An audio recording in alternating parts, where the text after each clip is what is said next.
초청해 주셔서 감사드리고 이렇게 말씀을 전할 수 있는 기회를 주심에 감사드립니다. 오늘 여러분들께 이제 전하고자 하는 말씀이 이제 진화론이 과학인가 하는 이 질문입니다. 제 강의를 여러분들 들으시고 진화론은 이제 과학이 아니며 또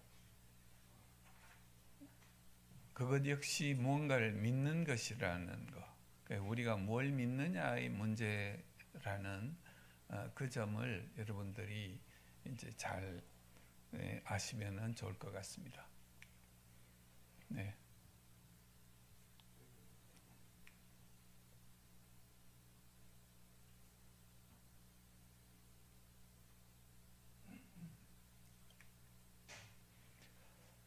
네, 제가 아까 이제 소개는 해주셨지만 저는 이제 올해 8월에 이제 정년 퇴임을 하고 그때까지는 이제 서울대학교 치의학대학원에서 분자유전학이라는 걸 이제 학생들에게 가르치고 그리고 이제 양리학이라는 걸 또 가르쳤었습니다. 제 전공은 그래서 이제 대체로 어떤 연구를 했냐 하면은 얼굴 기형의 유전적인 원인 그리고 그걸 어떻게 치료할 것인가 하는 이런 부분과 관련된 이제 연구들을 이제 주로 해왔었고요. 그 다음에 이제 제가 세계관, 기독교 세계관이라는 쪽으로 이제 관심을 가지게 된 것은 이제 2013년에 제가 이제 충돌하는 세계관이라는 책을 Understanding the Times라는 이제 책을 이제 번역을 해서 충돌하는 세계관이라는 책을 이제 출판을 하면서부터입니다. 그 전까지는 저는 이제 제가 하는 일 열심히 하면 되는 걸로, 그게 하나님께 충성하는 걸로 이제 생각을 했었는데, 이 책을 읽다가 보니까 이 책의 서론 부분에서 제가 전혀 들어보지도 못한 이제 세계관, 우리에게는 어떤 안경이 씌워져 있다 하는 그 말을 듣고 제 자신을 되돌아봤을 때 이제 하나님을 인격적으로 만나고 시간이 한참 됐음에도 불구하고 저희 삶이 교회 속에서의 삶과 또 세상 속에서의 삶이 기준이 다름을 제가 이제 깨닫고 이게 왜 그럴까 하고 고민하던 중에 이제 이 책을 제가 보게 된 것입니다. 그 원인이 이 세계관이 있다 하는 것을 이제 깨닫게 된 것입니다. 그래서 이 과목을 이제 학생들에게 학사 과정에 이제 개설을 했어요. 되기 힘든 거였지만은 정말 절묘한 어떤 타이밍 속에서 하나님이 그게 이제 가능하시게 만드신 것 같고, 그걸 이제 매년 우리 학생들에게 강의를 하다가 보니까 제가 이제 한 10여 년 되니까 그동안 하나도 모르면서 시작을 해서 공부를 하다가 보니까 이제 좀 여러 군데서 이제 강의도 하고 이런 이제 형편이 됐습니다. 그래서 유튜브에 가서 제 이름을 치시면 제가 한 강의를 간 곳마다의 그곳에서 이제 그 영상을 만들어서 올려두신 게 이제 많아요. 그래서 그러고 이제 그걸 커리큘럼으로 만들어서 한 10개의 강의 혹은 12개의 강의로 해가지고 이게 이제 보통 한 학기 동안 하는 강의를 축약해서 이제 그렇게 줄여서 프로그램들을 만든 게 이제 여러 군데 또 온누리교회에 이제 올라와 있고 두란노교라는 곳에, 그다음에 한동대의 평생교육원, 그리고 현대성윤리문화교육원이라는 곳에서 이제 좀 또 강의를 하고 있습니다. 그래서 그 내용들이 이제 그 하나님 말씀대로 사는 법이죠. 우리 교회에 오니까 성경대로 이렇게 성경이 그렇다면 그런 줄 알고 또 성경이 하라면 하고 말라면 말고 이것 그대로 따라가는 것이 정말 기독교 세계관인데 세상에는 우리가 그렇게 하지 못하게 몰래 우리에게 침입해서 우리의 시선을 흔드는 것들이 세상의 지식들이 굉장히 많습니다. 그래서 그것과 하나님의 말씀을 분별하는 것, 그것이 이제 기독교 세계관을 바로 세우는 길이라고 저는 보고 있습니다. 그래서 제가 하는 강의는 이제 기독교 세계관에 대한 강의는 이 6가지 한 3가지의 종교적 세계관과 무신론 3가지 세계관, 이것들이 신학, 철학, 윤리학 뭐 이런 학문별로 어떤 차이점을 나타내고 있는가를 하는 이제 비교 세계관의 형식을 취하고 있습니다. 그래서 충돌한 세계관이 이게 이제 교과서인 셈인데 이 비교 세계관의 교과서에서 그래서 이런 내용들을 이제 커버를 하고 있습니다. 오늘 제가 여러분들께 이제 간략하게 세계관이란 무엇인가를 말씀을 드리고 그 다음에는 이제 진화론에 대해서 말씀을 드리도록 하겠습니다.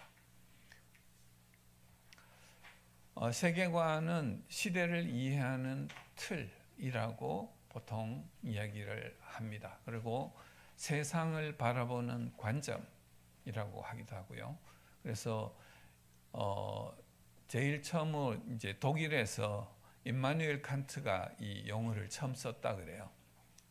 벨트안샤웅이라는 게 벨트도 있었고 안샤웅도 있었는데 두 개를 합쳐서 세계, 벨트라는 세계와 이 꿰뚫어 본다는 안샤웅, 이 두 개를 합쳐서 세계를 꿰뚫어 보는 어떤 안목, 이런 뜻으로 처음 이제 사용되었고, 그게 이제 19세기에 칸트 영향을 받은 많은 사람들이 그걸 사용함으로써 이제 이게 유행을 했다고 합니다.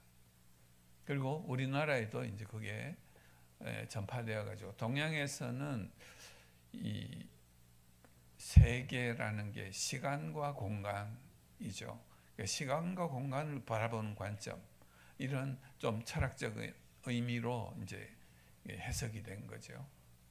기독교 세계관은 너희는 이 세대를 본받지 말고 마음을 새롭게 함으로 변화를 받아 하나님의 선하시고 기뻐하시고 온전하신 뜻이 무엇인지 분별하도록 하라 라는 로마서 12장 2절 말씀에서 이 세대와 하나님의 뜻이라는 이 두 가지를 분별할 수 있는 능력, 그것을 기독교 세계관이라고 이야기를 합니다. 그러려면은 하나님을 아는 지식이 기본적으로 있어야 되고, 하나님 아는 지식은 성경을 아는 지식이고, 성경을 아는 지식은 성경의 부분을 아는 게 아니고 성경 전체를 통으로 이해하는 통전적인 어떤 지식을 이야기하는 것입니다.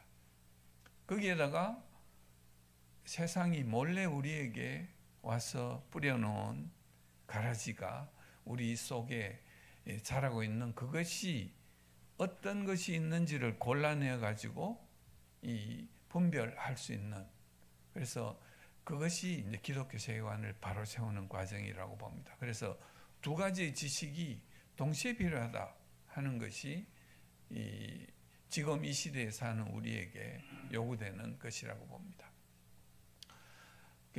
우리가 사는 시대는 결국 가장 기본적으로는 존재론, 그러니까 우주가 어떻게 존재했고 내가 어떻게 존재하고 생명이 어떻게 존재하기 시작했는가 하는 이 부분의 질문에서부터 거기에 답을 하는 방식에 따라서 세계관이 나눠집니다. 그래서 유신론적 세계관은 신이 세상을 또 나를 이라는 이런 믿음을 갖게 만들었고, 무신론은 신을 부정하니까. 그러면 어디에 의존해야 되겠어요? 오로지 물질. 물질에 의해서, 물질이 태초에 있었고 폭발이 있었고 우연에 의한 진화에 의해서 생명이 나왔고, 이런 설명을 하게 되는 것이죠. 그래서 가장 근본적으로는 유실론과 무신론으로 크게 구분을 하고, 그 무신론에는 이제 모더니즘에서는 이제 인본주의, 공산주의가 있었고, 그 다음에 지금 우리가 이제 포스트 모더니즘의 시대를 지나고 있는데, 이 포스트 모더니즘의 시대에는 이제 그 모든 걸 또 다 부정하는 이 시대를 우리가 이제 살고 있고, 또 이제 점점 과학이 발달함에 따라서 포스트 휴머니즘이라는 것이 나오고 있습니다. 인간이 이제 인간을 부정하게 되는 것이죠. 결국은 기계가, 컴퓨터가, 로봇이 인간을 대체하는 그런 쪽으로 흘러가게 되는 것입니다. 그래서 세계관은 우리가 세상을 바라볼 때 우리의 세계관은 밖으로부터 오는 정보를 걸러내는 선글라스와 같다고 이렇게 비유를 합니다. 선글라스. 그래서 어떤 빛은 통과시키고 어떤 빛은 걸러내죠. 그래서 우리가 어떤 세계관을 가지게 되면 그거와 유사한 정보들은 쉽게 받아들이지만 관계없는 것은 미리 애초부터 그 정보부터 우리가 거부를 하고 받아들이지 않습니다. 요즘 정치하는 사람들을 보면 그걸 분명하게 알 수 있죠. 다른 사람 말은 듣지 않습니다. 우리가 종교를 가지고 있죠. 기독교 아닌 다른 것에 여러분들이 관심을 가져본 적이 있을까요? 하나님을 알고 나서. 그것도 결국은 세계관의 여기서 이제 걸러내는 것입니다. 이게 세계관이 우리에게 하는 역할이고, 그런 세계관이 어느 사이에 만들어지면 그 만들어진 세계관은 더욱더 그 방향을 공고하게 만드는 그런 역할을 하게 됩니다. 세계관은 결국 개인의 삶을 결정하게 됩니다. 왜? 나무가 뿌리에서 뭘 받아들이느냐에 따라 가지고 줄기가 생기고 가지가 생기고 잎이 나고 꽃이 피고 열매가 맺게 되죠. 이처럼 세계관은 우리가 어떤 정보를 받아들이냐를 걸러내 가지고 그걸 통해 가지고 우리의 신념 혹은 믿음이 생기고 그 위에 가치, 우리의 가치관이 만들어지고, 그 다음에 그 가치관에 의해서 우리는 우리의 행동을 선택하게 되죠. 그래서 행동을 선택하고 그 선택은 비슷한 상황이 오면 비슷한 선택을 하게 될 겁니다. 그러면 그게 습관이 되고 그 습관이 모이면 우리의 인격이 되는 거죠. 나무는 그 열매를 보고 안다고 그랬습니다. 사람은 그 인격을 보면 그 사람이 어떻게 되는지 알 수 있는 거죠. 그걸 밑으로 이렇게 내려가다 보면 결국은 그 세계관으로부터 그것이 결정된다고 이야기를 할 수 있습니다. 세계관은 기본적으로는 태어나서 백지 상태에서 가정으로부터, 원가정으로부터 이 세계관이 만들어집니다.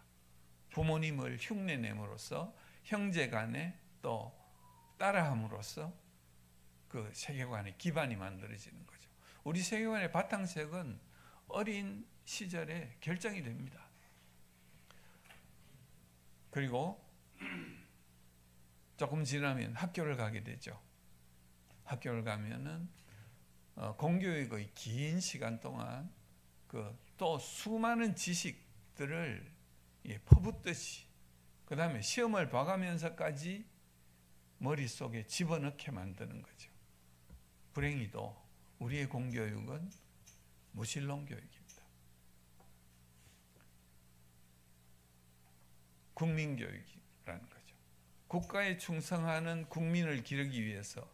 그래서 존 듀이라는 사람이 이제 실용주의 교육이란 프라그마티즘이라는 걸 이야기했잖아요. 저는 그게 존 듀이가 훌륭한 사람이고 교육에 정말 좋은 영향을 미친 분이라고 생각을 했었어요. 근데 그 사람이 한 일이 그 1차 세계대전이 마치고 미국이 고립주의에 있다가 세계 1등 국가로 우리가 나갈 수 있겠다는 생각을 하게 됐어요. 그때 유럽이 전부 쫄딱 망했으니까. 그래서 1등 국가의 국민을 기르기 위해서는 이때까지 선데이 스쿨 혹은 그래머 스쿨 수준으로는 성경을 읽기 위한 학교 교육은 이게 문제가 있다. 그래서 제대로 1등 국가의 국민을 기르기 위해서는 실용적인 교육을 해야 되고 교실 속에 국가와 하나님이 서로 자기 학생을 기르도록 싸우면은 이 교육이 안 된다. 하나님은 교실 밖에 쫓겨나가야 된다. 이것이 실용주의 교육이라는 것의 근본이었다는 거예요.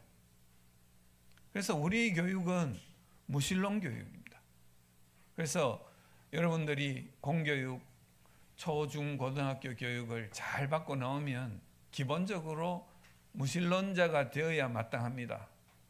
그런데 여기 청소년들이 이 교회에 있고 한 거는 하나님이 도우심이죠.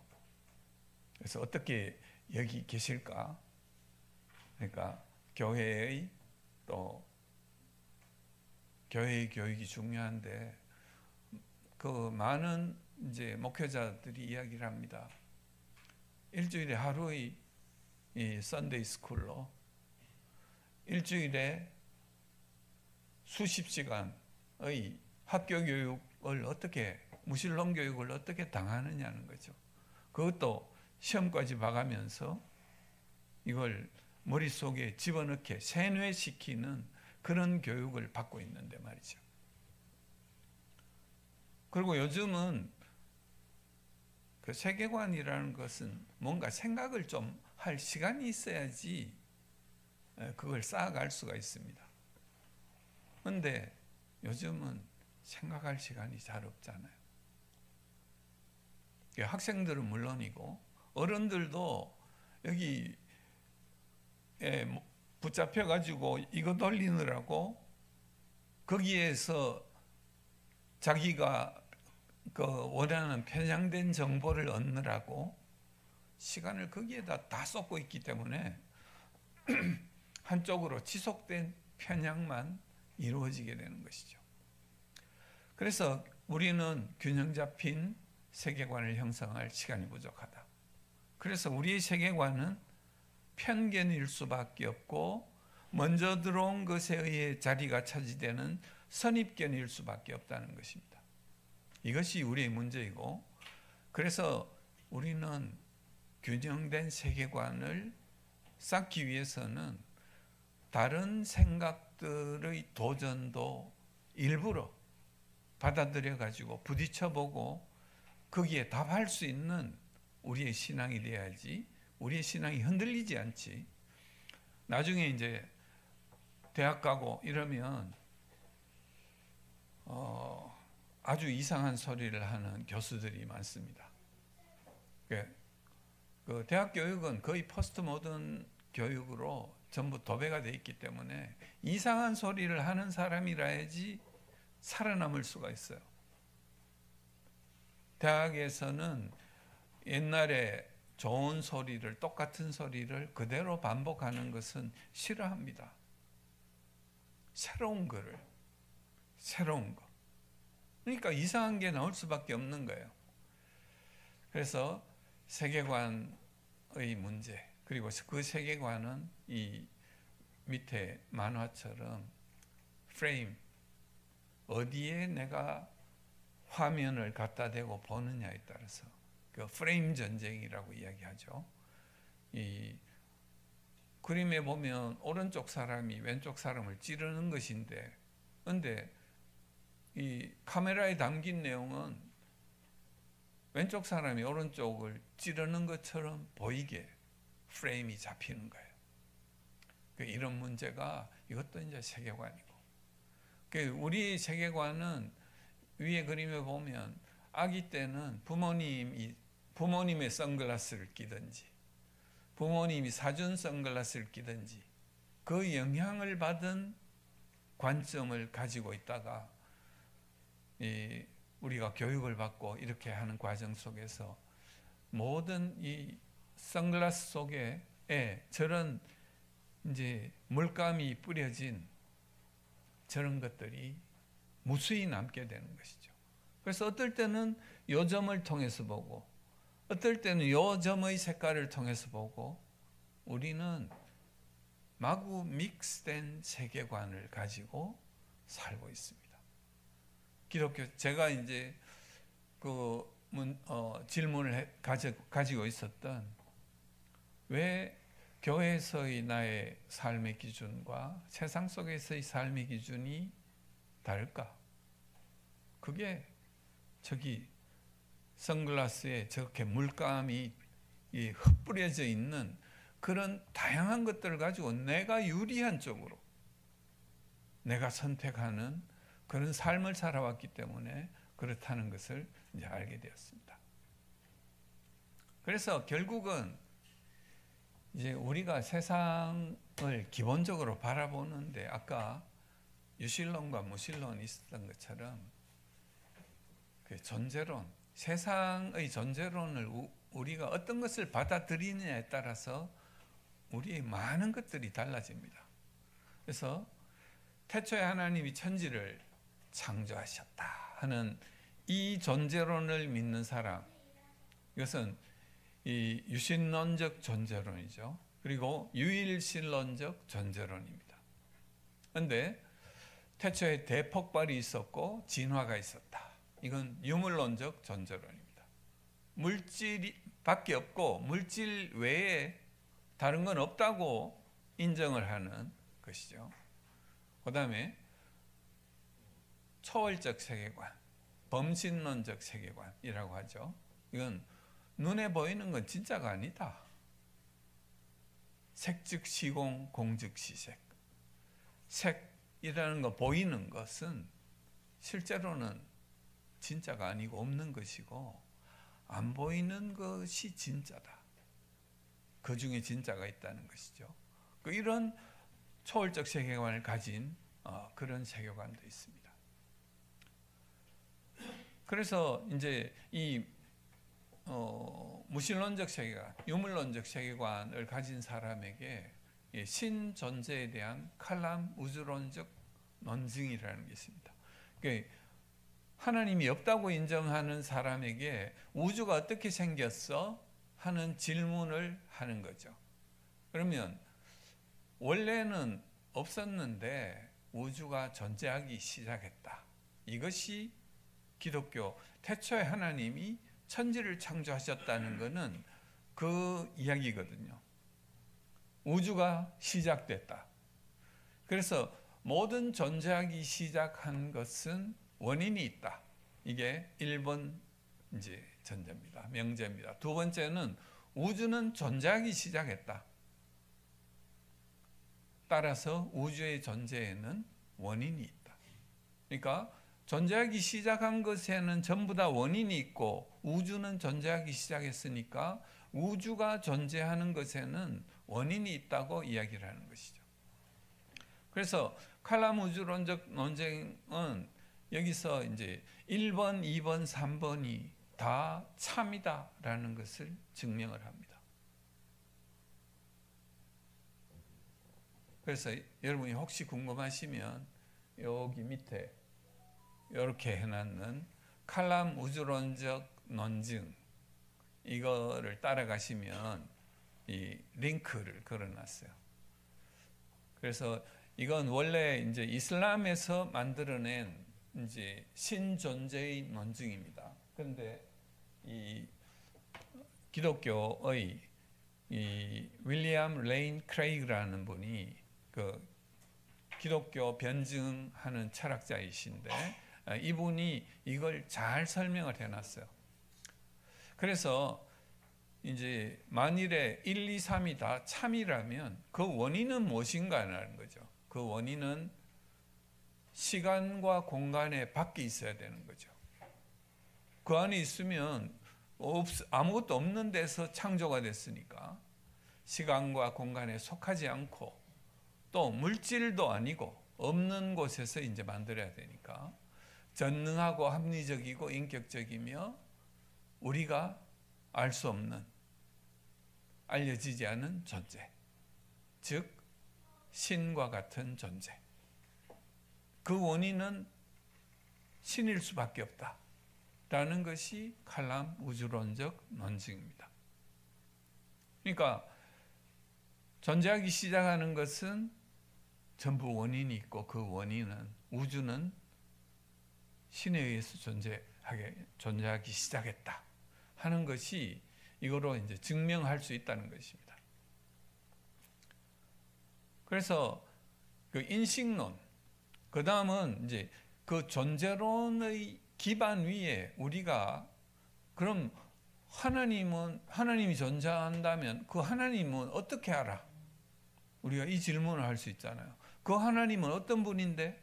그러면 그 하나님에 대한 것은 각 종교마다 경전이 있습니다. 우리에게는 성경이 있습니다. 그래서 그 나의 지식 혹은 인식 혹은 진리, 그거의 기반은 무엇인가 하는 것이죠. 그래서 모든 알은 창조주로부터 나온다. 하나님이 우리에게 자신이 어떤 분이신지 계시를 해줬기 때문에 그게 어디에? 성경을 통해서 또 자연을 통해서. 자연을 통해서 모든 사람에게 보여주는 것은 우리가 일반 계시라고 그러고 성경을 통해서 하나님을 믿는 사람에게 보여주시는 것은 특별 계시라고 그래요. 하나님은 우리에게 자신이 어떤 분이심을 분명하게 보여주십니다. 그런데 모든 그 유물론자들은 어떻게 이야기하냐면 모든 그 알문, 그러니까 모든 인식은 과학적인 증거로부터 나온다. 그 물질밖에 없고 그 물질로 증명할 수 있는 것들만 지식이다라는 거죠. 이게 소위 그들이 이야기하는 방법론적 자연주의입니다. 자연주의적 방법, 다른 말로 과학적인 방법으로 증명될 수 있는 것만 지식이다라고 이야기하는 거죠. 이게 유물론의 이야기고, 그 다음에 그 초월주의, 범신론적 초월주의에서는 그 진정한 깨달음은 모든 지식을 완성시킨다. 내가 깨닫기만 하면 그 다음에는 모든 지식은 나에게 저절로 들어온다고 생각하는 거죠. 그래서 여러분은 원효대사의 스토리를 아실 겁니다. 굴 속에서 이 물을 달게 마셨는데 밤에 아침에 일어나 보니까 해골 바가지였더라. 그러면 그런 식의 그걸 보고 자기가 생각하기에 모든 것은 이 마음에서 그걸 어떻게 보느냐에 따라 달려있다라는 일체유심조의 이야기를 하는 거죠.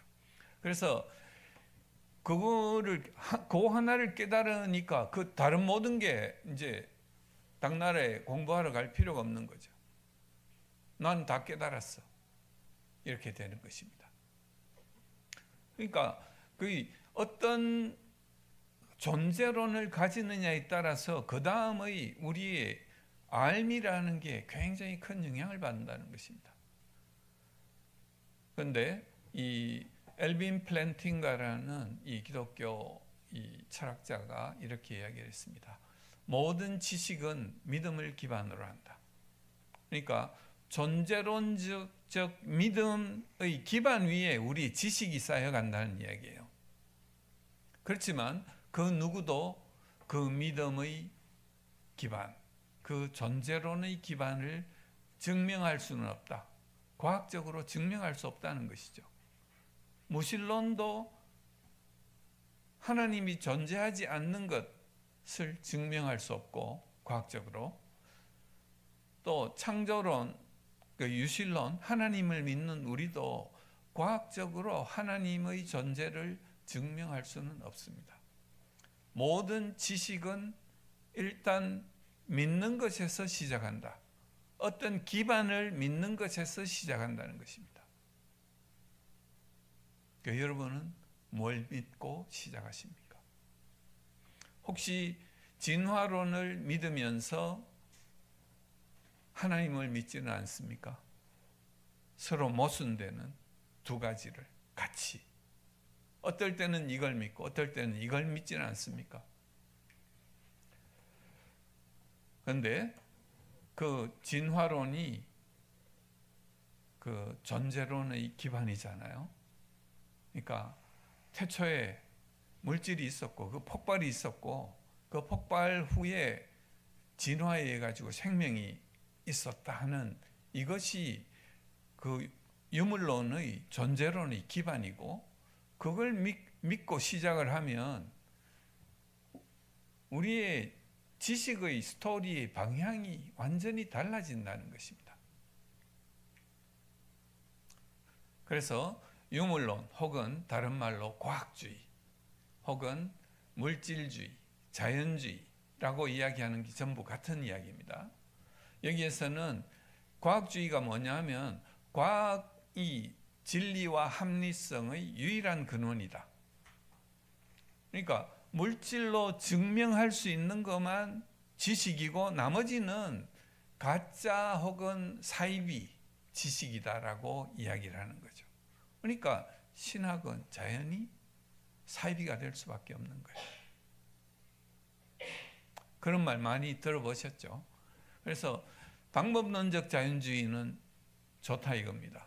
네, 과학적 지식은 과학적 방법론으로 물질로서 증명되는 것만 과학적 지식이라고 이야기할 수 있다라는 그 말은 우리가 당연히 받아들일 수 있습니다. 그러나 이게 더 나아가서 무신론자들은 철학적 자연주의를 주장합니다.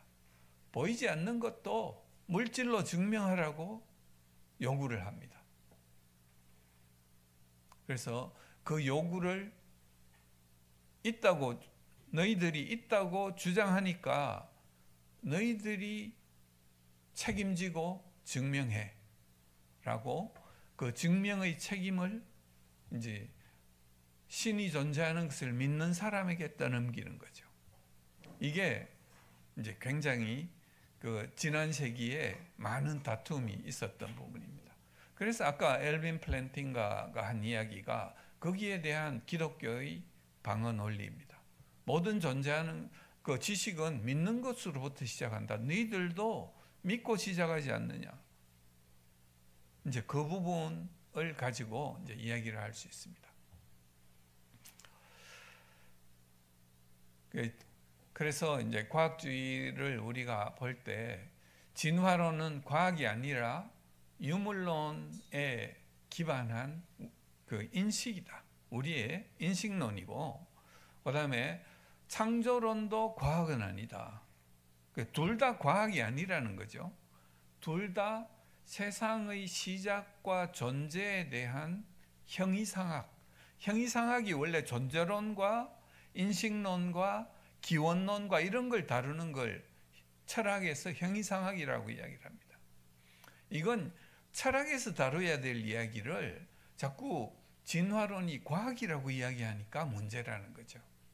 그래서 둘 다 철학에 가져가서 어느 게 더 논리적이고 믿을 만한가를 따져보는 것은 좋다는 겁니다. 그러나 이건 과학이고 이건 과학이 아니기 때문에 밀어내야 된다고 하는 것은 맞지 않는다는 거죠.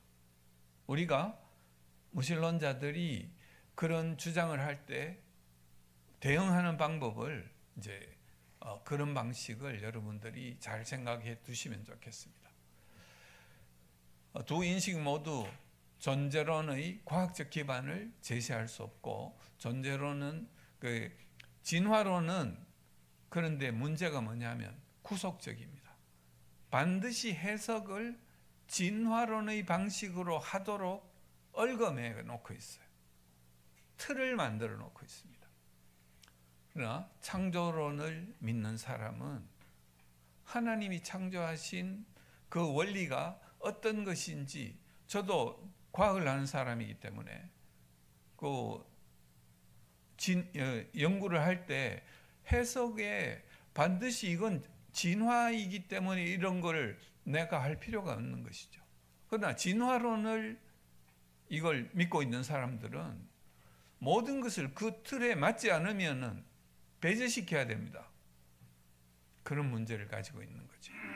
그래서 잘못될 가능성이 굉장히 많고, 그 문제를 이제 제기를 하는 것이죠.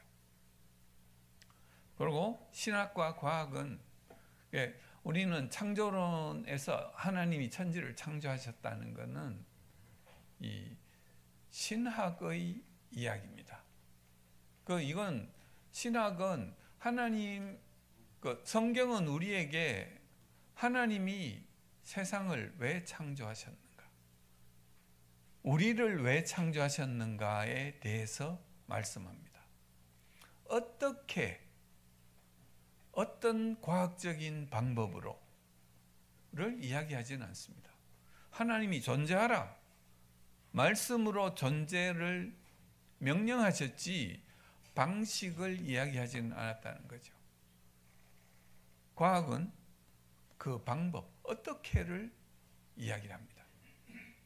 그래서 여기 존 레녹스라는 분이 비유를 어떻게 하냐면은, 자기 숙모인 마틸다 숙모가 있는데, 마틸다 숙모가 생일 케이크를 만들어 가지고 왔어요. 과학자들은 그걸 썰어 가지고 성분을 분석하고, 이건 어떻게 만들었겠구나를 알아낼 수가 있습니다. 그러나 그 마틸다 숙모가 왜 그 케이크를 만들었는지에 대해서는 과학자는 알 수가 없는 것이죠. 하나님은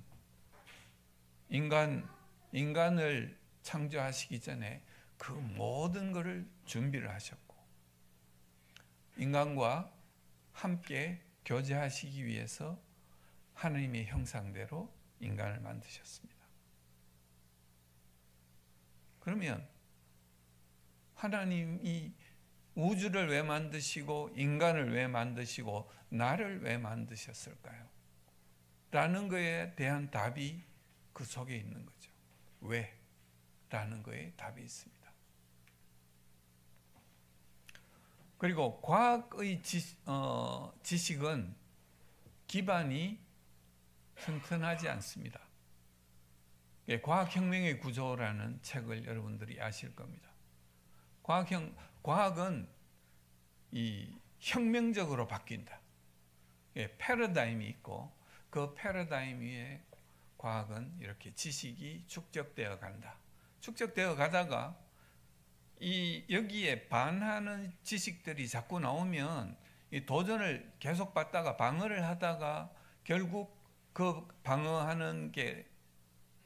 수 없게 되면 그 패러다임은 뒤집어진다. 그럼 그 위에 쌓였던 모든 지식들은 순식간에 다 사라지는 거죠. 그래서 이걸 여러분들에게 쉽게 설명하는 방법은 현미경 아시죠? 1800년대 현미경, 1600년대에 현미경이 발견됐어요. 그때의 현미경과 100년 전의 현미경과 지금의 현미경은 볼 수 있는 스코프가 다릅니다. 지금은 그 전자현미경이라는 걸 통해 가지고 세포 속에 굉장히 많은 세포 소기관들을 볼 수 있고, 또 냉동 전자현미경이라는 걸 통해 가지고 분자 구조까지 볼 수 있는 그런 시대가 됐어요. 그런데 1600년대 현미경에서 코르크 마개를 보고 셀이 있구나, 빈 방을 보고 그래서 이제 셀이라고 했어요. 그게 하나하나의 세포가 된 거예요. 그래서 이 그때의 세포는 그냥 하나의 칸, 빈 칸, 물주머니 이렇게 생각할 수 있지만 지금은 그게 아니라는 것입니다. 패러다임이 완전히 바뀌는 것이죠. 그 다음에 망원경, 갈릴레이 시대의 망원경이 있습니다. 그때 보던 우주와 지금 허블 망원경, 그 다음에 더 나가서 그 전파 망원경 위에 더 다른 게 또 생겼어요. 그런 것들을 통해서 보는 우주는 더 멀리, 더 폭넓게 볼 수 있는 그런 시대가 됐습니다. 그러면 그 당시에 이야기했던 것들이 아직까지 진리로 남아 있을까요? 전부 사라지고 없는 것입니다. 이것이 과학은 잠정적인 지식이라는 겁니다. 잠정적인 것. 지금 이 상태에서 우리 시대에 여기까지는 맞는 것 같아라는 것이 과학적 지식입니다. 그래서 과학은 진리가 아니죠. 변치 않는 분명한 사실. 그걸 우리가 진리라고 이야기하는데 과학은 진리가 아닙니다. 과학의 지식은 절대적이 않다. 그런데 그 진화론을 무신론의 이념이라고 제가 주장하는 이유는 이 사람들이 이야기한 말의 내용에서 우리가 알 수 있습니다. 리차드 로완틴이라는 하버드대학의 유전학 교수, 이 사람 진화론자입니다. 상식에 반하는 과학적 주장, 이게 진화론이죠. 상식에 반하는 과학적 주장에도 우리가 진화론을 편드는 것은, 자기가 진화론을 편드는데 이게 상식에 반하는 내용이지만 편을 드는 거예요. 왜? 우리가 사전에 유물론에 헌신했기 때문이다.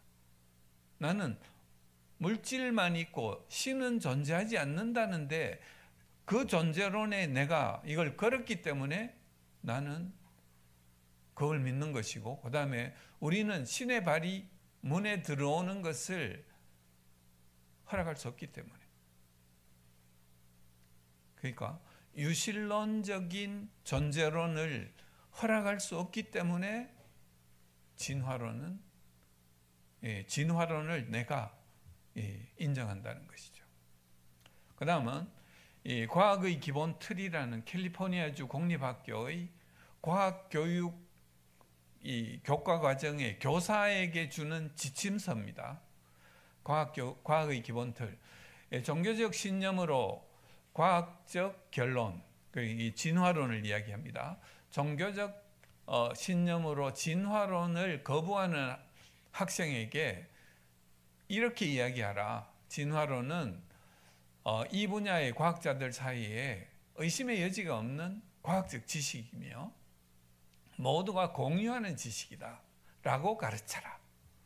이것은 창조론이 진화론보다 더 논리적이고 믿을만하기 때문에 진화론을 네가 믿어라라고 이야기하는 게 아니고, 과학적 주장만이 객관적이고 또 이 공적인 것이고, 종교적인 주장은 그 개인적인 것이고 너 혼자 믿는 거잖아 라고 이야기하는 거예요.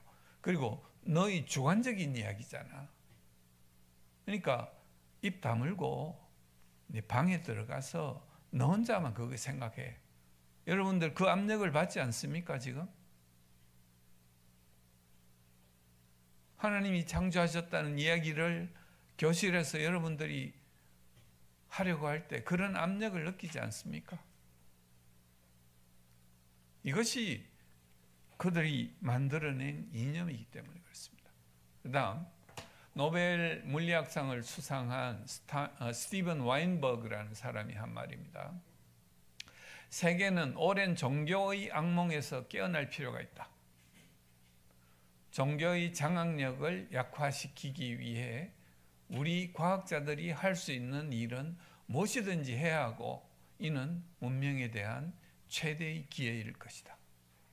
그러니까 무신론 과학자들은 이걸 이념으로 생각하는 거예요.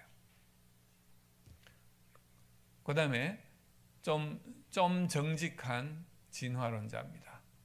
클라크 호웰이라는 분은 인류의 진화를 설명할 만한 증거는 없다. 지금까지 하나도 없었다. 이 분야는 아주 작은 증거를 가지고 설화적 처리를 요하는, 어떤 걸 이야기하냐면은 어떤 섬에서 그 사람의 두개골의 요 부분 조그만 걸 한 개 얻었어요. 요걸 가지고 사람 얼굴 신체를 다 그립니다. 그게 아주 작은 증거를 가지고 설화적 처리를 하는 방법이에요. 진화론이. 그래서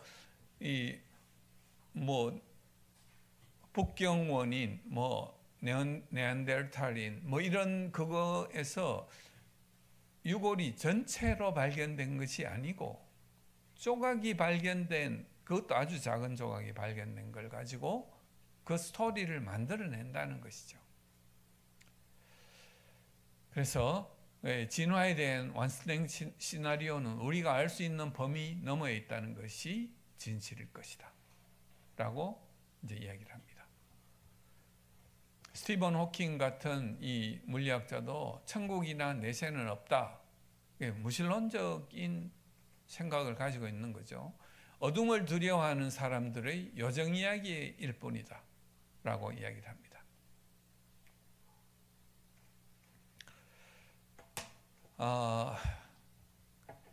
그리고 진화라는 것의 뜻, 진화가 뭘 의미하느냐는 것이 점점 진화하고 있습니다. 진화는 모든 좋은 변화를 다 진화라고 이 사람들은 이야기하는 거예요. 이볼루션이라고 처음에 다윈이 사용한 이볼루션은 생물학에서 종의 분화, 하나의 종에서 두 개의 종으로 나누어지는 것, 이걸 종분화를 진화라고 이야기를 했습니다. 그러나 지금은 진화를 어디 써요? 심리학적 진화, 사회적 진화, 경제적 진화 막 써죠. 왜냐하면 진화가 뭔가 근위가 있는 것 같거든요. 과학으로서 진화가 근위가 있는 것 같으니까 다른 학문에서 그 권위를 이제 힘입어 가지고 뭔가 이거 괜찮은 거야 라고 이야기하려고. 그래서 모든 변화 중에 자기가 이건 좋은 거야 라고 이야기하고 싶을 때는 진화라는 용어를 씁니다. 그래서 이 진화가 뭔지를 지금은 잘 몰라요. 뭐를 진화라고 이야기하는지. 그래서 우리가 구체적으로는, 그래서 처음에 여기 보면은 제일 처음에는 생물학적 진화를 하다가 생물학적 진화가 이 싸움이 잘 안 되니까 지질학적 진화를 이야기합니다. 우리 학교 교과서에도 그래요. 학생들 교과서에. 그 다음에는 지질학적 진화도 지금 문제가 있으니까 천문학적 진화를 이야기를 합니다. 그러니까 점점 그 전선을 넓히면 이걸 전부 다 알고 하나하나씩 이렇게 비판할 수 있는 사람을 찾기 힘들 것이다 라고 생각하는 것이죠. 그런 과학주의, 진화론을 앞세운 과학주의가 기독교에 어떤 해악을 끼치느냐 하는 거죠. 우리의 그 차세대를 잠식하는 것입니다. 기독교의 주장을 타당성의 범위 밖으로 몰아내버립니다. 그건 주관적이고 개인적인 거야. 방구석에 들어가, 아니면 교회 속으로 들어가. 그게 그들이 주장하는 내용입니다. 그래서 방구석으로 들어가고 교회 속으로 점점 들어가게 만들고, 그 방구석과 교회 속으로 내쫓기는 어른들을 보는 아이들은 이거 뭔가 아닌가 봐 라는 생각을 할 수 있겠죠. 기독교적인 삶의 기준에 변화를 일으킵니다. 그러니까 기독교의 존재론을 우리가 믿고 그 존재론의 기반 위에 우리의 인식론, 그 인식론의 지식의 기반이 성경이 되지 않는 기독교를 만들어버리는 거죠. 창세기의 첫 부분을 아닌 걸로 인정하는 사람이 그 성경의 다른 부분을 어떻게 생각하겠어요? 앞부분은 못 믿겠고 뒤에는 뭐 좋은 말씀을 하니까 착하게 살자로 결국 가는 거예요. 기독교는 착하게 살자가 아닙니다. 그러니까 성경을 덮어놓고 믿을 수밖에 없는 거죠. 성경의 앞부분을 믿지 못하니까 성경의 뒷부분도 믿지 못하고, 그러니까 이거 펴놓고 읽다가는 믿음이 없어지겠죠.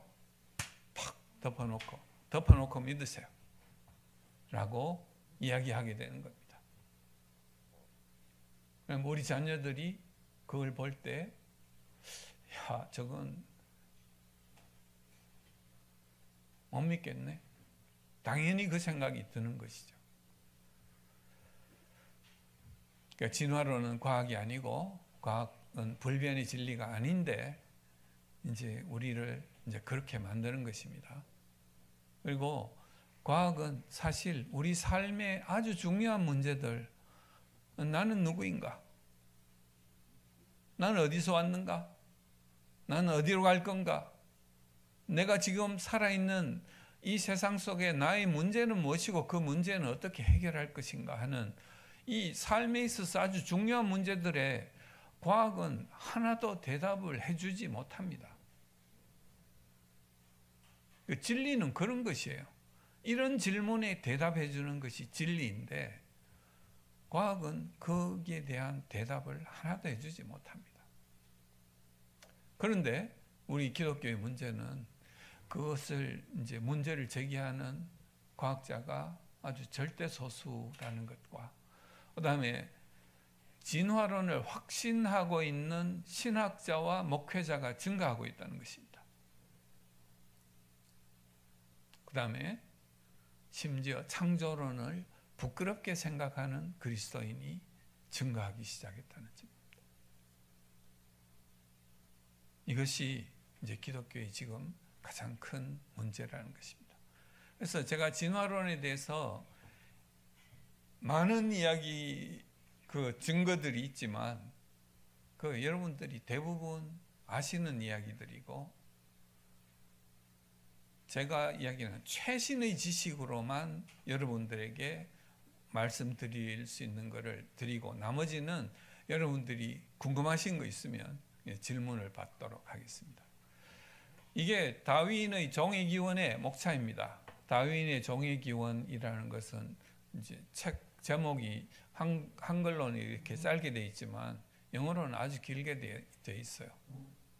On the origin of species by means of the natural selection or the preservation of favored races in the struggle of the life. 그러니까 생존 경쟁에서 살아남기에 유리한 것, 그 다음에 자연 선택이라는 이런 방법들을 통해서 새로운 종이 생겨나는 것에 대하여 라는 것이 이 책의 제목입니다.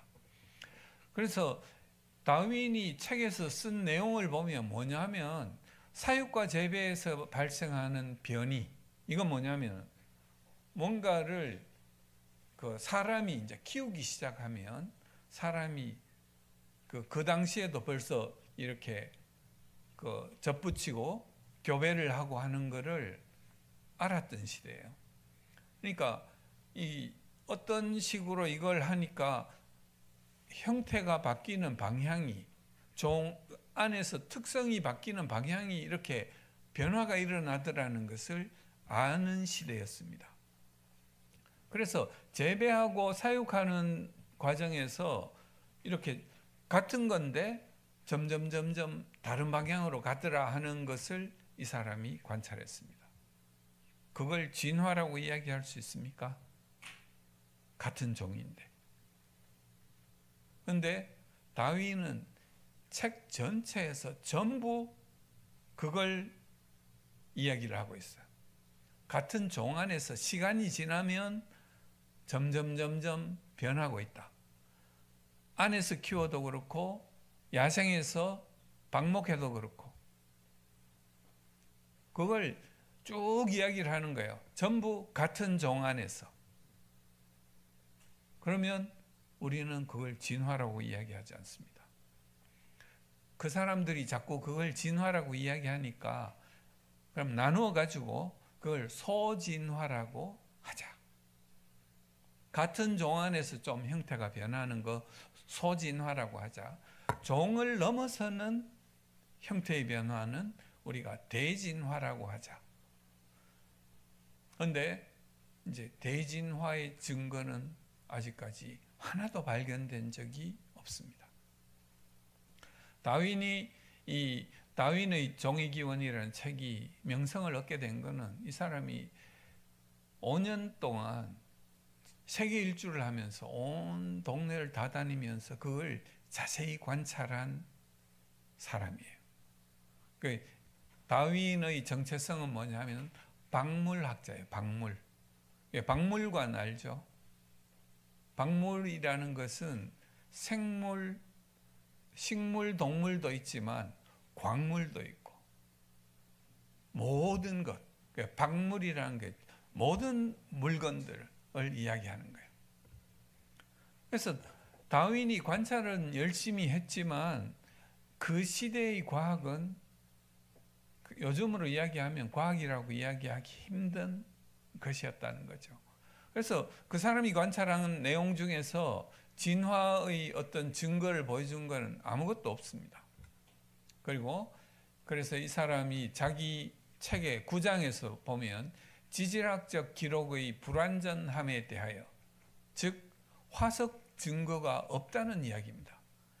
내가 한 거에 화석 증거가 이제 앞으로 땅 파다가 발견되면 나의 이 이론은, 나의 주장은 이제 여러분들이 받아들일 만한 것이 될 것이다 라는 식의 표현이었어요. 그런데 이 다윈이 이걸 하고 나니까 영국의 과학자들이 그 당시에 이제 그 인본주의, 무신론 이런 게 한창 이제 꽃이 피고 있던 그 상황에서 뭘 줬어요? 하나님 없이 생명이 탄생할 수 있는 방법을 이 사람이 이야기했다는 거죠. 그래서 영국 사람들이 다윈을 띄우기 시작했어요. 그래서 다윈은 이 소진화를 관찰하고 대진화를 추론한 것입니다. 그러니까 이렇게 가다 보면 시간이 길게 지나면, 오래 지나면 종이 분화가 될 거야 라고 이야기한 것입니다. 그래서 이게 다윈이 직접 그린 그림이에요. 왼쪽의 그림은 하나의 생명체로부터 점점 이렇게 가지치듯이 이렇게 나간 것이고, 밑에 거는 오른쪽의 거는 이 X축은 형태의 변화입니다. Y축은 시간. 그러니까 형태의 변화가 많이 차이가 나면 그 종분화가 일어난다고 생각하는 거죠. 왜냐하면 종은 그 1600년대에 린네라는 스웨덴 학자가 오로지 형태의 차이로만 분류를 했거든요. 그래서 여기 보면은 시간이 지나면 점점 형태가 멀어져 가지고 나중에 가면은 두 개의 종이 완전히 다른 형태를 가진 종이 될 것이다 라고 생각한 것이 다윈의 진화론입니다. 다윈의 진화론의 요점은 점진적인 진화입니다. 아주 시간이 오래 걸리고 조금씩 바뀐다. 두 번째, 그러니까 공통조상으로부터 하나로부터 모든 것이 다 나왔을 것이다. 그 다음 그 변화의 방향은 자연선택, 그 우연에 의한 natural selection, 자연선택일 것이다 라고 이야기. 이게 이 세 가지가 다윈의 진화론의 핵심적인 내용이에요. 그런데 이걸 이제 뒤에서 이제 불을 지핀 사람들이 있습니다. 불 지핀 사람 중에 헉슬리 가문이 아주 유명합니다. 토마스 헉슬리는 다윈이 말을 잘 못했나 봐요. 그래서 토론할 때마다 이 유실론, 무실론 토론할 때마다 진화론을 가지고 나가가지고 다윈 대신에 싸운 사람이에요. 그래서 이 토마스 헉슬리를 다윈은 나를 대신해서 악마의 복음을 전하는 착하고 친절한 대리인. 그러니까 다윈도 이제 크리스찬이었는데 이제 점점 그걸 잃어가는 과정이 있었죠. 그래서 다윈은 이 웨스트민스터 사원의 저 바닥에 이런 무덤을 가지고 있습니다. 그래서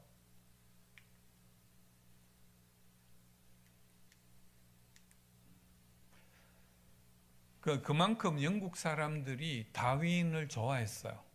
전 세계적으로 그 영국이라는 나라를 이렇게 알린 이제 그 사람이 이 과학을 통해 가지고 나왔다는 것.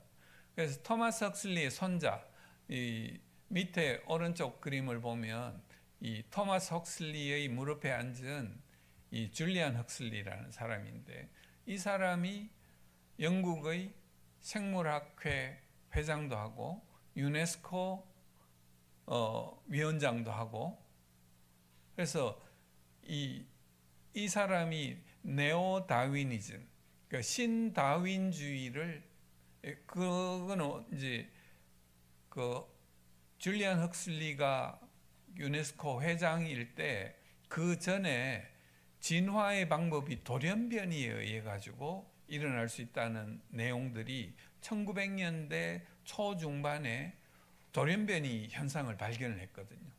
그러니까 돌연변이가 진화를 유발할 것이다 라는 내용을 포함시킨 것이 네오 다윈이즘이에요.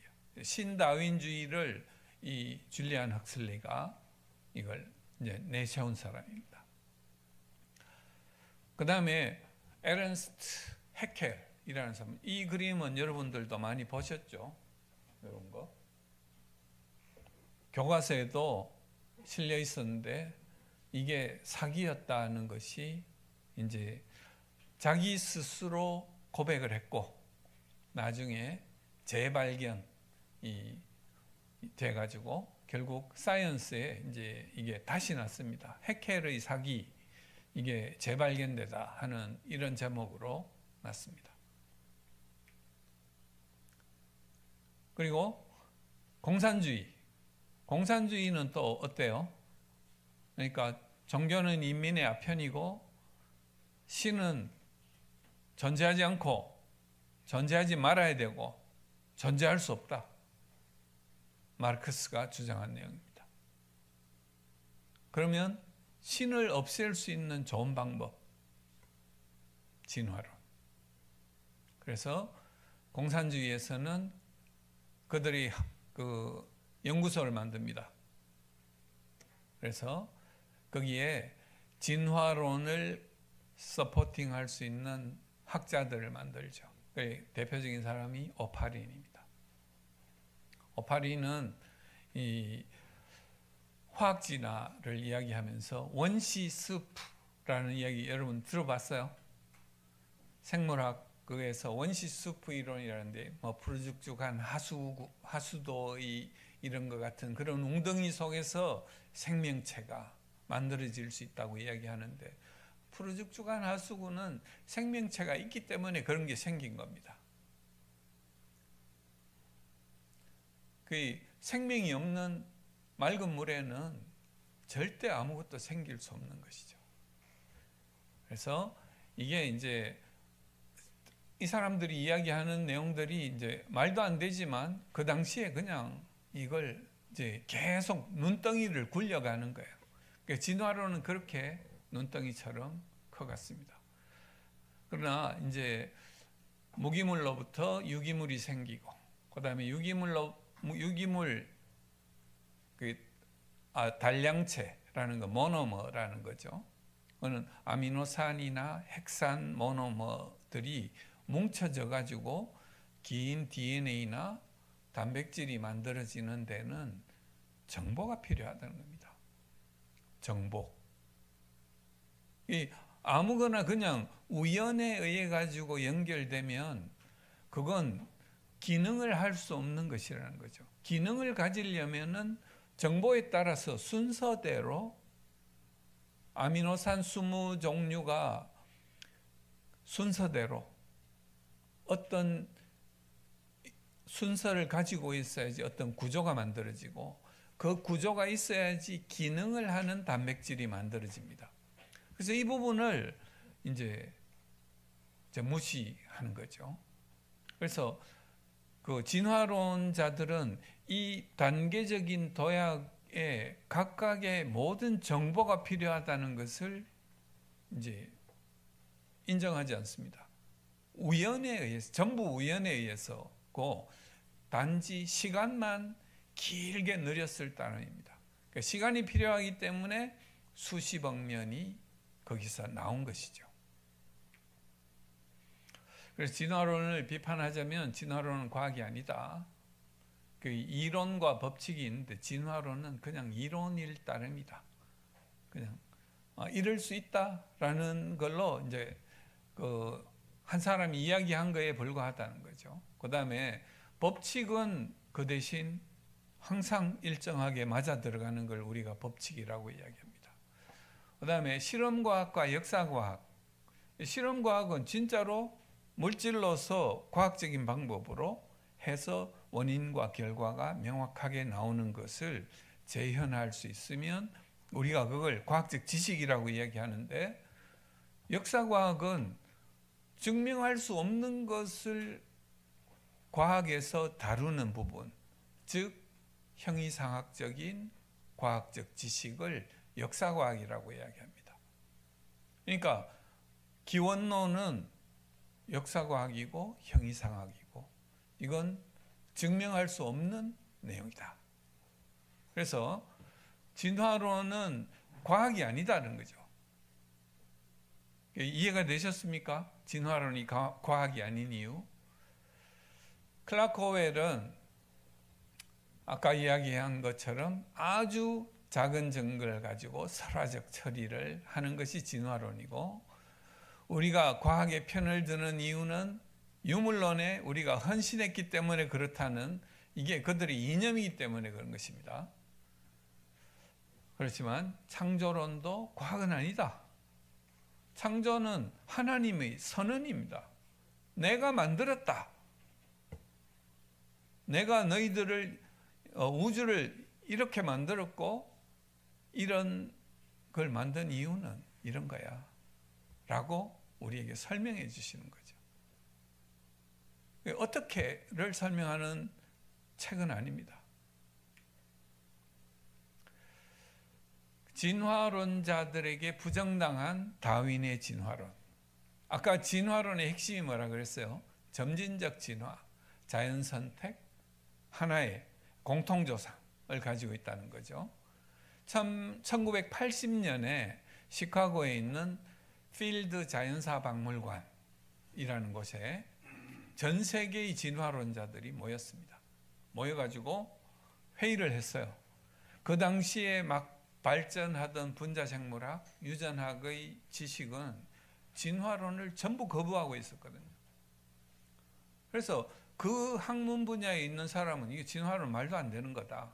이거 없애야 된다. 라고 이야기를 하고, 기존의 진화론을 지켜오던 사람은 어떤 사람이냐 하면 분류학하는 사람. 식물 분류학, 동물 분류학 이런 걸 하는 사람들은 자기의 먹고 살 길은 오로지 진화론밖에 없거든요. 그런 사람들은 버릴 수 없다. 그리고 그 내용을 가지고 수많은 사람들이 토론을 합니다. 그래서 이게 사이언스라는 저널에 이제 사이언스의 과학 기자가 거기에 참가해가지고 그 당시의 상황을 이제 기사로 낸 거예요. 그 제목이 Evolutionary Theory Under Fire. 그러니까 진화의 이론은 불타고 있다.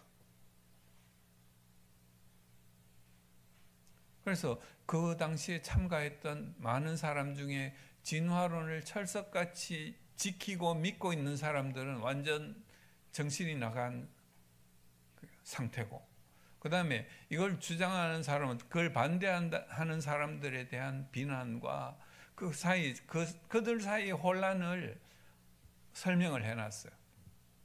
그래서 결론은 어떻게 나왔냐?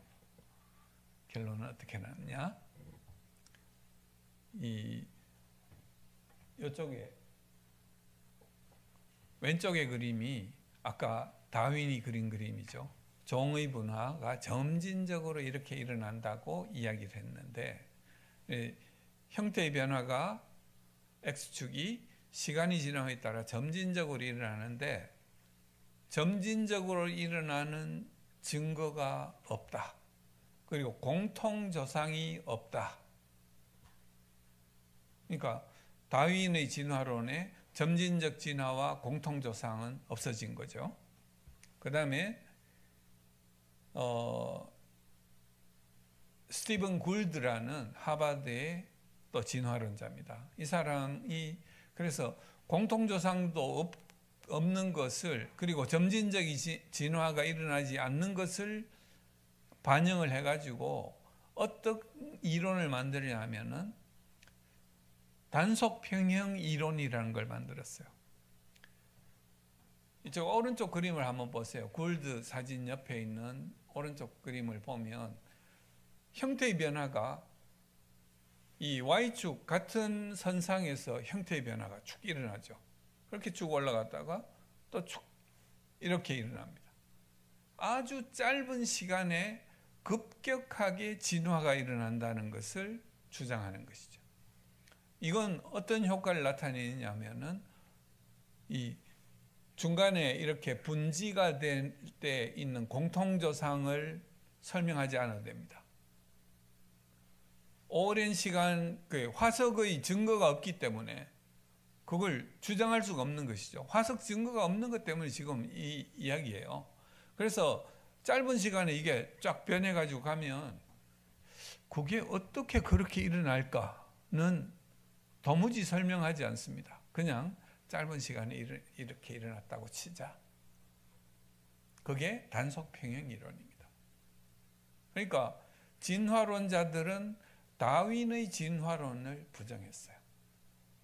다윈이 이야기한 거, 이 자연선택이라는 것은 그 환경에 적응해가지고 조금씩 변해가는 걸 이야기하는데, 갑자기 이렇게 형태가 변하는 거에 자연선택이 들어갈 방법이 없습니다. 그래서 버려졌다는 것이죠. 그 다음에 분자생물학의 중심 원리, 이게 왓슨과 크릭이라고 해가지고 DNA의 이중나선 이걸 발견해가지고 노벨상을 탄 사람들이죠. 그 중에 한 사람인 크릭이 분자생물학의 중심 원리라는 것을 이야기를 합니다. 우리 사람이나 모든 생명체는 그 DNA 속에 그 유전 정보를 가지고 있는데, 그 DNA의 염기 서열 속에 유전 정보가 들어있다. 그 유전 정보는 똑같은 카피를 두 개 만들어 가지고 그걸 나누어 가짐으로써, 그 세포 분열을 함으로써 두 개가 되고, 이렇게 점점 숫자가 불어나는 걸 여기에 이야기를 합니다. 그래서 세포 분열은 종족의 보존을 이야기하는 것이죠. 그 다음에 그 DNA에 있는 정보는 자기가 생명을 유지하기 위한 정보이기도 합니다.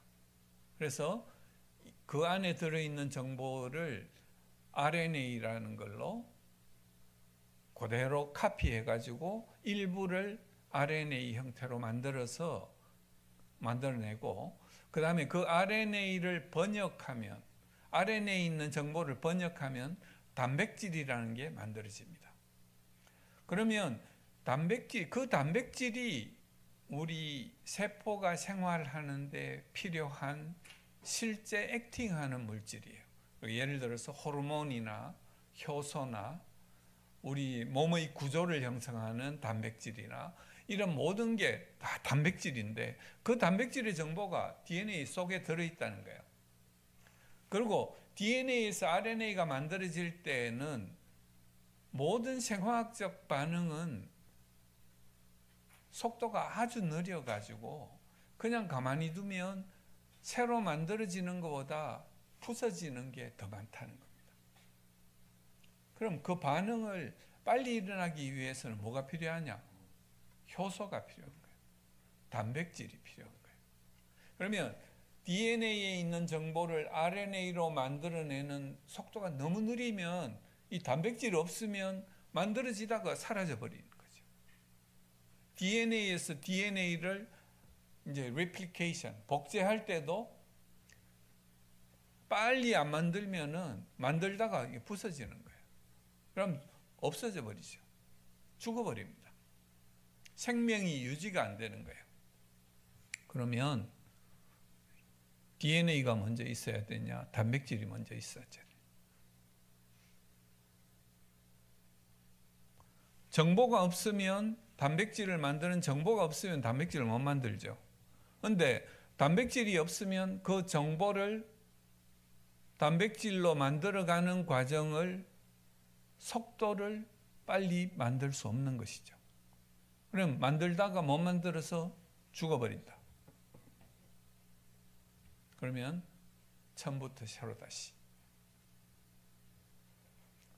또 우르릉 쾅쾅해서 아미노산이 생기고 그 아미노산이 연결돼가지고 우연히 연결돼가지고 그 처음부터 다시 해야 돼요.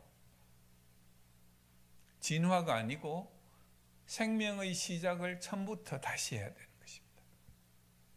무슨 말씀인지 이해하시겠어요? 그 세포는 많은 정보를 가지고 있어야지 세포로서의 역할을 할 수 있습니다. 그 정보가 제대로 전달되기 위해서는 단백질도 같이 있어야 됩니다. 그러니까 닭이 먼저냐 달걀이 먼저냐 같이 있어야 됩니다. 한꺼번에 같이 있어야 됩니다. 아까 말씀드린 것처럼 현미경 비유에서 옛날의 현미경에서 코르크 마개를 발견할 때 현미경과 지금의 현미경은 이건 뭐 기계입니다. 그래서 단백질의 구조까지 밝힐 수 있는 현미경들이 개발이 되어 있습니다. 크라이오 EM이라고 해가지고 이렇게 되어 있는데 그 세포가 저절로 생길 만큼 간단하지가 않다는 거죠.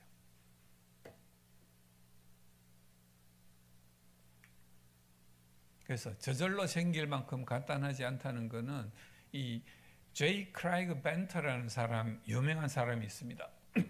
이 사람은 인간 게놈 프로젝트를 하는데 이제 인간 게놈 프로젝트 이제 다 됐어요 해가지고 빌 클린턴이 프랜시스 콜린스라는 NIH 이 유전 인간 게놈 프로젝트를 이끌고 간 정부 그 돈으로 이걸 진행한 프랜시스 콜린스하고 옆에 이 사람을 왜 세웠을까요?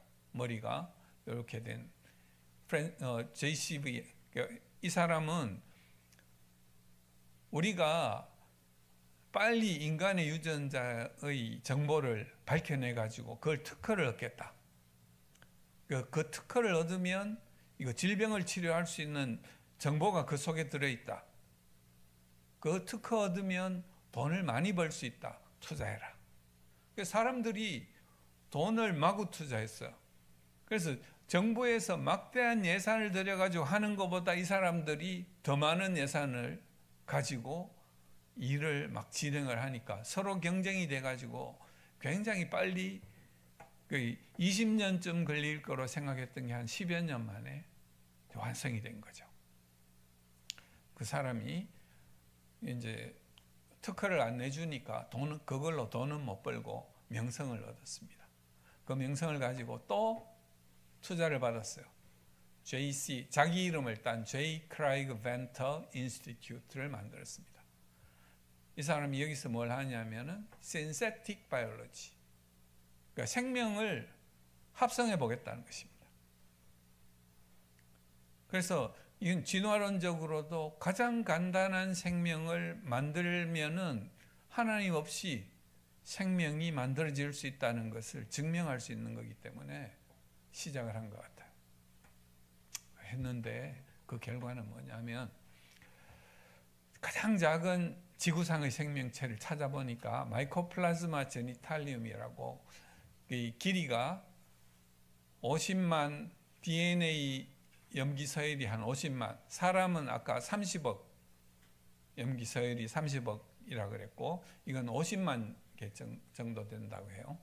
그리고 그 중에 한 525개의 유전자를 가지고 있답니다. 단백질을 만드는. 그래서 얘를 밖에서 DNA를 다 합성해 가지고 만든 다음에 다른 박테리아의 DNA를 빼내고 이 속에 집어넣었더니 그 정보, 밖에서 합성한 정보는 원래 있던 거를 그대로 카피한 것이겠죠. 그걸 집어넣었더니 원래 DNA를 가지고 있던 그 세포의 형태처럼 변하더라는 것입니다. 껍데기를 다른 걸 썼는데 모양이 얘 모양으로 이제 바뀌더라는 거예요. 정보가 여기 들었으니까.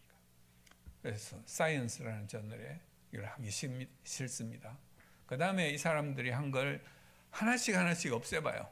525개의 유전자를 한 개씩 없애봤더니 없애다 어디까지 없앴냐 하면은 525개에서 한 480개 정도까지.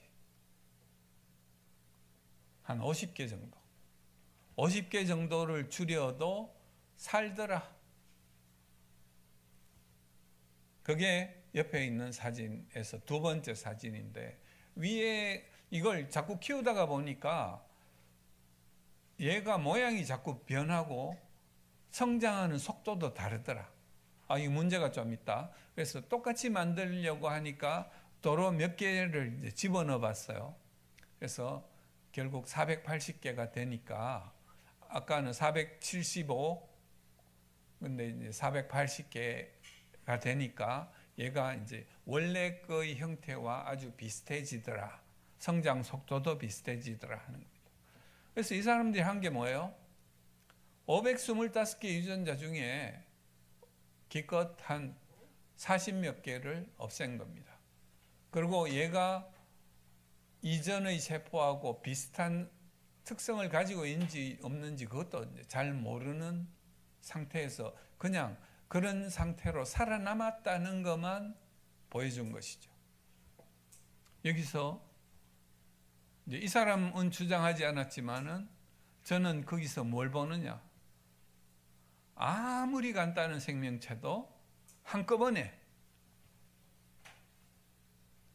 525개의 정보와 단백질의 정보와 DNA 속에 그 단백질이 한꺼번에 세포막과 함께 그대로 존재하지 않으면 이건 생명으로 유지될 수 없다.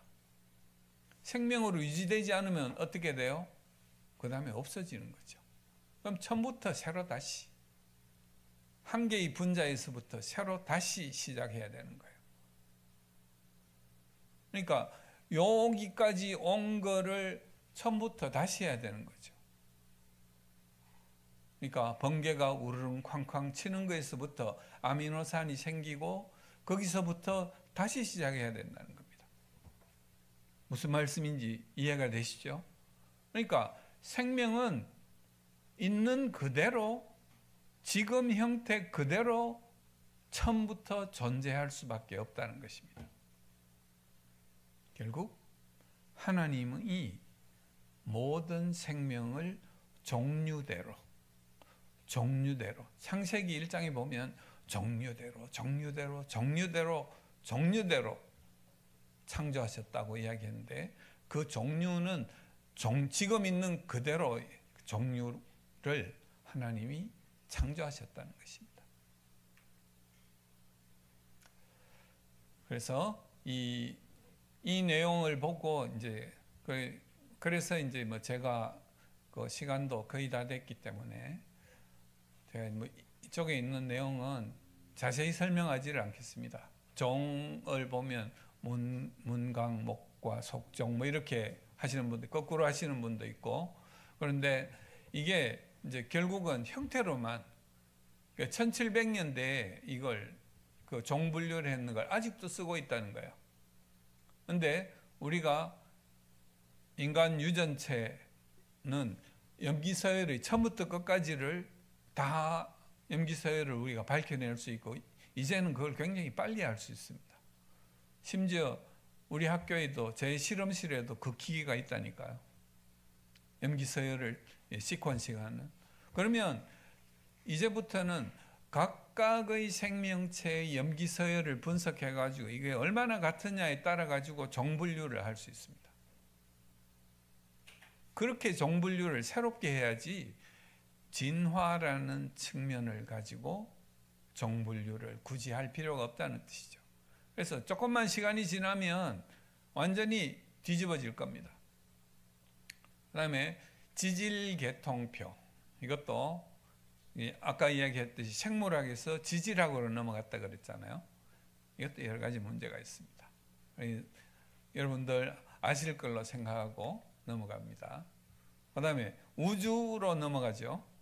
우주론, 그러니까 빅뱅 이론이라는 것 때문에, 빅뱅 이론은 기본적으로는 과학적 발견을 통해서 우주가 지금도 팽창하고 있다라는 거는 이제 적색 편이나 우주 배경 복사라는 걸 통해 가지고 우주가 지금도 팽창하고 있기 때문에 이 팽창을 처음으로 되돌아가면 처음에 어떤 하나의 점에서 폭발이 있었을 것이다라고 생각하는 것이죠. 이것은 아까 이야기했던 칼람 우주론적 논증을 우리가 적용을 한다면 결코 창조와 이게 뭐 굳이 우리가 빅뱅 이론을 비판할 그건 없어요. 하나님이 창조하셨을 때도 아무것도 없는 데서 창조하셨기 때문에. 근데 이 사람들은 아무것도 없는, 물질이 아무것도 없는 데서 어떻게 폭발이 있었냐를 설명할 수가 없습니다.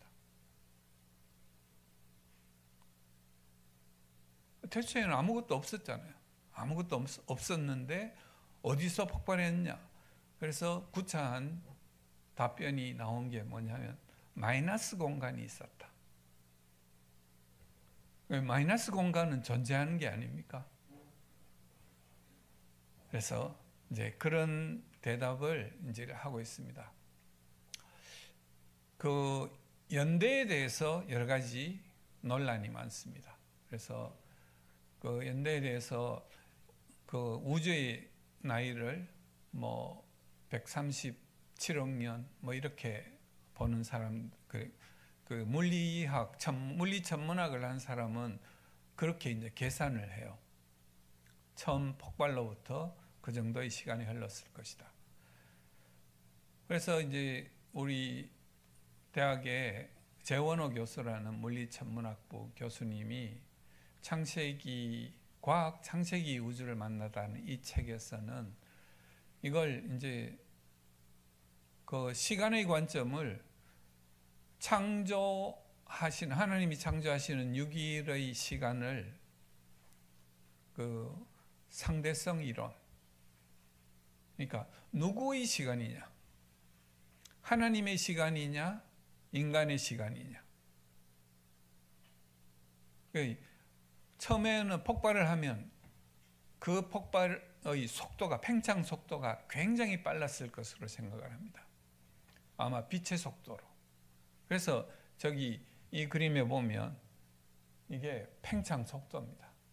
초기에 아주 빠른 팽창을 하게 되고 그 다음에는 속도가 이렇게 줄어드는데, 그 팽창을 첫 6일,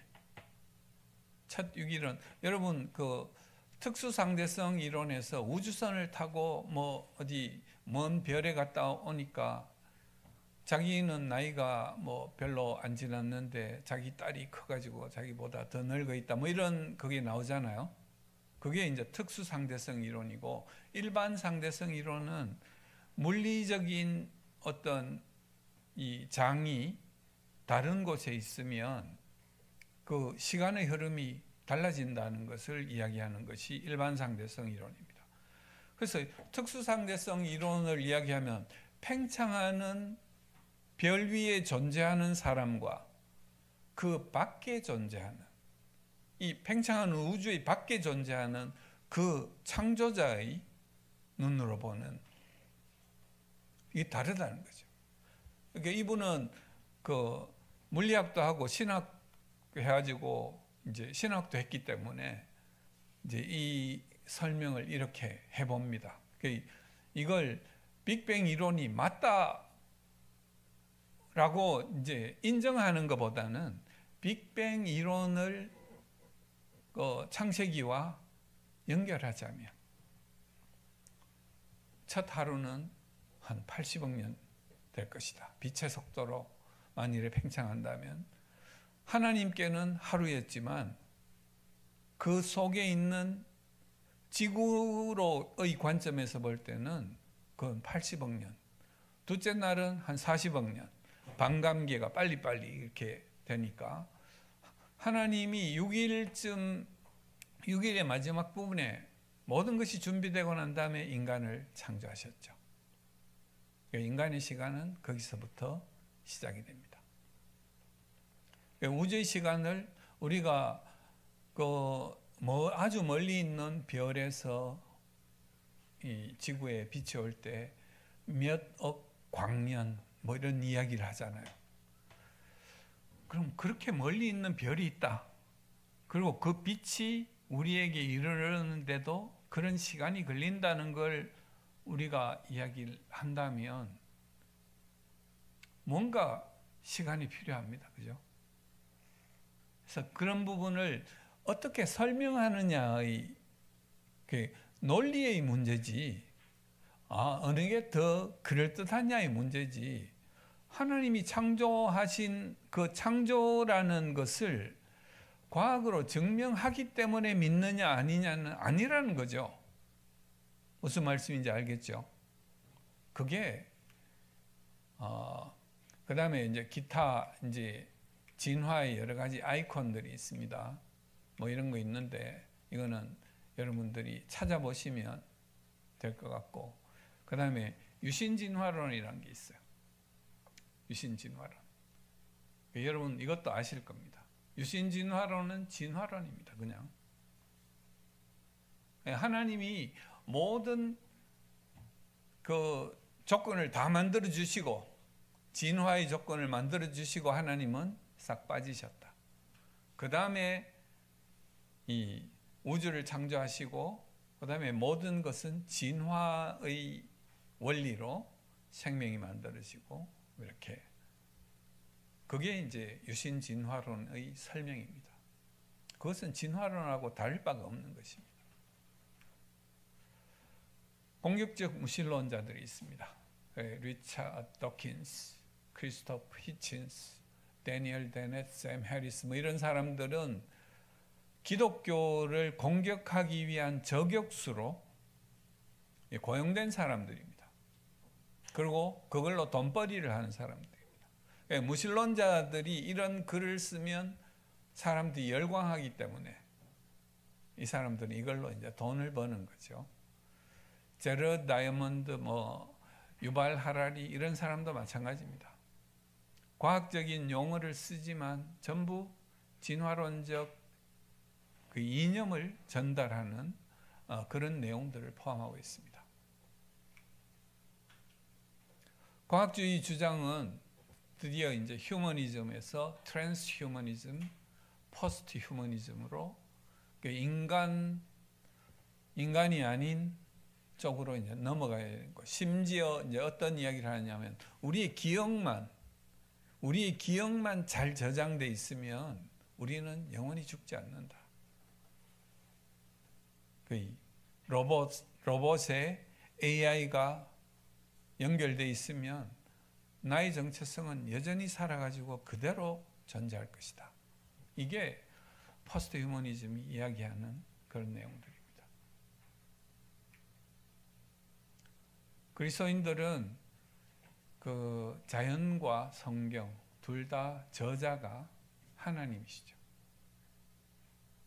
하나님이 창조하신 자연과 하나님이 말씀하신 것을 인간 저자가 받아 적은 것이죠. 그래서 둘 사이에 갈등은 있을 수 없습니다. 그래서 우리는 그런 관점에서 보는 것이죠. 그러나 지금 신학과 과학이 부딪히고 있는 갈등이 있는데 이건 해석의 문제입니다. 인간의 해석, 여러 가지의 영향을 받은 신학과 과학이 해석의 문제 때문에 그렇습니다. 그래서 틈새의 신이라는 이야기도 있습니다. 이게 니체가 얘기한 것인데 인간이 옛날에 과학이 발달되지 않았을 때는 전부 신의 탓으로 돌렸는데 그 번개가 치고 천둥이 우는 것은 신이 노한 것이 아니고 과학적으로 전하가 서로 비슷한 구름이 가까이 가가지고 자기들끼리 부딪혀가지고 이런 과학이 점점 발전함으로써 신이 존재할 자리는 자꾸 그 모르는 그 틈새로 밀려난다. 그러나 하나님은 그런 분이 아니십니다. 우리가 알고 알려진 부분, 모르고 있는 부분 모두에 대한 만유에 대한 하나님이시니까요.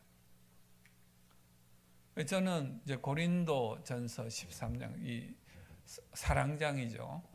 그래서 앞뒤로 은사에 대해서 이야기를 합니다. 예언의 은사. 그래서 예언의 은사는 성경의 말씀을 통해 가지고 어떤 사람에게 하나님이 주시는 말씀을 그 말씀을 통해서 전달하는 것이죠. 과학자도 일종의 예언자라고 저는 이제 봅니다. 하나님이 주신 자연을 통해서 하나님의 메시지를 해석하는 그것이라고 봅니다. 그래서 우리는 부분적으로 알고 부분적으로 예언하니. 지금 현재는 우리가 잘 모르기 때문에 부분적으로 알고 부분적으로 예언하는 것입니다. 온전한 것이 올 때 부분적으로 하던 것을 폐하리라 라고 말씀을 하십니다.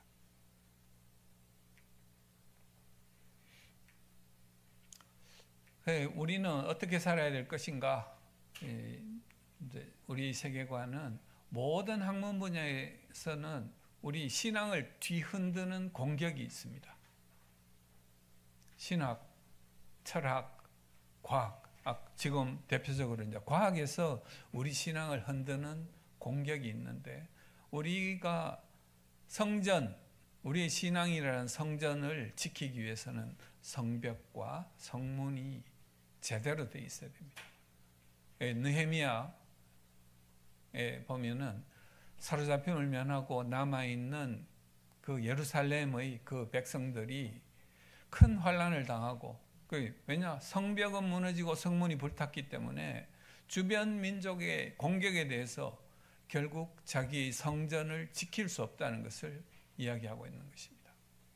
그래서 우리는 이 성벽을 온전하게 우리를 방어할 수 있는 논리를 가져야 되는 것이고 그 논리의 기준은 성경으로부터 와야 된다는 것을 이야기를 하고 있습니다. 그리고 그 성경으로 우리가 우리 자신의 신앙을 방어할 수 있어야지 어디 가서 다른 사람에게 복음을 전할 수 있는 기반이 생긴다는 것입니다. 그래서 여러분들이 이웃을 알기 위한 질문으로 당신이 생각하는 존재의 근원이 무엇입니까?부터 먼저 시작을 해보면 어떨까? 그리고 당신의 지식은 어디로부터 오는 겁니까? 과연 그런 거. 그래서 이런 질문들을 통해서 우리가 접근을 해보면 존재론과 인식론의 기반을 가지고 이 사람을 내 앞에 있는 대상의 세계관을 파악을 할 수가 있습니다. 그래서 여러분들과 이 성경 말씀을 전하면서 태초에 하나님이 천지를 창조하시니라 하는 존재론과 그 다음에 이 요한복음 1장 1절에서 5절까지의 존재론과 인식론의 그리고 여호와를 경외하는 것이 지식의 근본이거늘 하는 이런 인식론의 기반을 여러분들께 성경 말씀으로 전하며 저희 강의를 마치도록 하겠습니다.